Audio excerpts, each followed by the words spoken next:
So hello guys, welcome back on my YouTube channel. और अब हम देखेंगे कि टैब और स्लॉट कैसे यूज कर सकते हैं सीट मेटल में। चलिए, सबसे पहले हम लोग लेते हैं प्लेन, जैसे पहले लेते हैं वैसे ही करना है। और हम लोग ड्रॉ करते हैं एक रेक्टेंगल, और ये हो गया हमारा रेक्टेंगल। अब हम लोग करेंगे इसको सीट मेटल इसको बेस फ्रेंच कर लेते हैं। 3 mm का है, ओके। 3 mm का हमने कर लिया इसको। और हम लोग लेंगे यहाँ से एक लाइन, और यहाँ से लेके हमने इसको यहाँ तक बना लिया। और अब हम लोग क्या करेंगे, जाते हैं हम लोग सीट मेटल में, इसको कर लेते हैं आउट।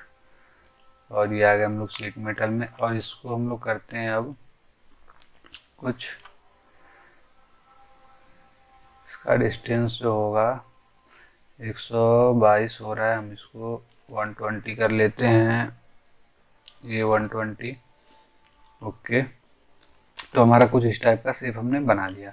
अब हम देखेंगे कि कैसे टैब एंड स्लॉट काम करता है, कैसे यूज करते हैं। तो ये हमारा ग्रुप जो है, पूरा ग्रुप ले लिया है। और ये पूछ रहा है कि कौन सा एज होगा। हमने कह दिया कि ये वाला एज है, ये वाला एज। और ये फेस पूछ रहा है, तो ये वाला फेस। देखिए इस पे ये कुछ पीछे साइड अब ये स्लॉट बना रहा है टैब के जैसा।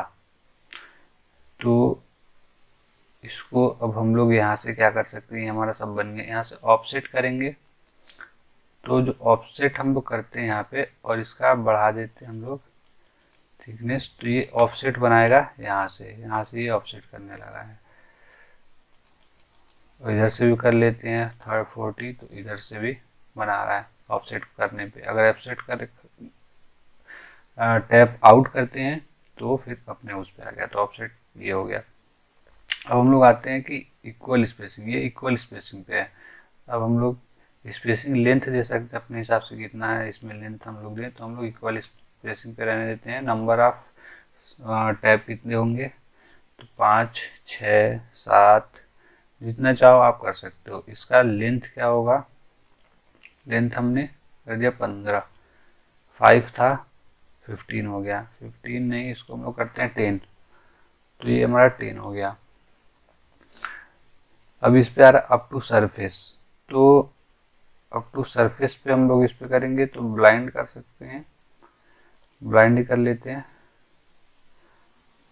और इसको अगर हम लोग बढ़ाते हैं तो ये आगे की तरफ और निकलेगा, जितना हम लोग इसको डिस्टेंस चाहिए दे सकते हैं। इसका डिस्टेंस अगर हम लोग 10 ले लेते हैं, तो इतना बड़ा हो गया ये, तो 10 नहीं 5 कर लेते हैं। तो ये 5 कर लिया हमने, तो ये कुछ ऐसा बना। अब इसके नीचे आते हैं, तो ये जो है इसका शेप जो है इसका, अब हमने ये किया तो ये पूरा रेक्टेंगल टाइप का बना रहा है इसको, रेक्टेंगल का। और ये करेंगे तो फिलेट टाइप का बनाएगा, जैसे साइड में फिलेट कर दे रहा है। अब देखो यहाँ फिलेट कर दिया, यहाँ करेंगे तो ये चैम्फर कर देगा, यहाँ चैम्फर कर रहा है। तो ऐसे ये कर सकते हैं। तो हम लोग लेते हैं फिलेट या चैम्फर ले लेते हैं, तो हम लोग लेंगे फिलेट ले लेते हैं। और इसको हम लोग थोड़ा और बढ़ा देते हैं, 5 कर लेते हैं इसको। 5 नहीं तो 2 कर लेते हैं, ज़्यादा हो रहा है क्या।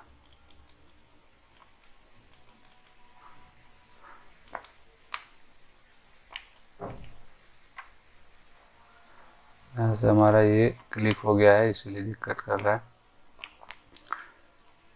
क्लिक हो गया था, तो फिर आते हम लोग इस पे। और कुछ ये बना था, तो हम लोग आए नीचे और हमने यहाँ पे अब 5 करते हैं, तो ये ऐसा कुछ फिलेट कर रहा है। ये स्लॉट है, तो स्लॉट में हम लोग इसका डिस्टेंस अगर देते हैं तो ये कुछ ज़्यादा ही हो गया, तो इसका कम कर लेते हैं 20, 10, 0 इतना mm, तो ये इतना ही सही रहेगा। और ये भी है, तो डिस्टेंस है इसका स्लॉट का, कितना डिस्टेंस का बनेगा, तो ये इतना सही है। अब हम लोग क्या करते हैं कि अगर चैम्फर पे जाते हैं, तो ये कुछ सही नहीं, चलो इसी फिलेट को ले लेते हैं। तो हमने ये कर लिया, अपना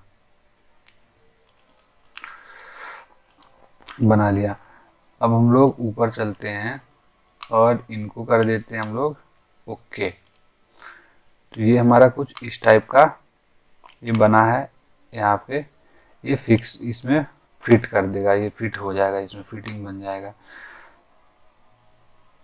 तो अगर किसी दो चीज़ को फिट करना हो तो इसमें इजीली बना के फिट कर सकते हैं इसके हेल्प से। जैसे प्रोडक्शन में यूज हो सकता है इसका। तो अब क्या करेंगे, ये हमने बना लिया। अगर इसको हमको देखना है कि कैसा दिख रहा है तो यहाँ पे हम लोग डायरेक्ट एडिटिंग पे आते हैं, मूव एंड कॉपी बॉडी करते हैं और यहाँ से पूछेगा body to move and copy. तो हमने इस वाले बॉडी पे, इस वाले पे ये हमने रख दिया। उसके बाद से हम इसको क्या करते हैं, मूव कर लेते हैं, ओके कर देते हैं। तो ये जो हमारा था ये कट कर दिया अंदर का, ये बीच का, और इस पे ये फिट कर सकते हो। तो कुछ इस टाइप का हमें दिखने लगेगा। तो ऐसे हम लोग यूज करते हैं स्लॉट, टैब एंड स्लॉट को।